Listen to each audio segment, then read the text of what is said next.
Hi everyone, let's see how you can unsubscribe all unwanted emails in Gmail and delete them all at once. To get started, simply type unsubscribe here and hit enter.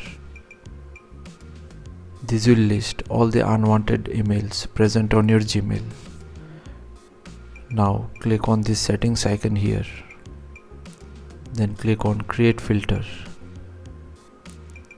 From here, check mark the box of apply the label, click on the drop down and click on new label. Now rename this label and then click on create. Now check mark the box of also apply filter to the matching conversations and finally click on create filter.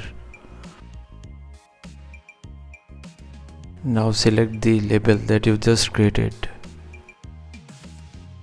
Then put a check mark on this box and click on the delete icon, and that's it, the job is done.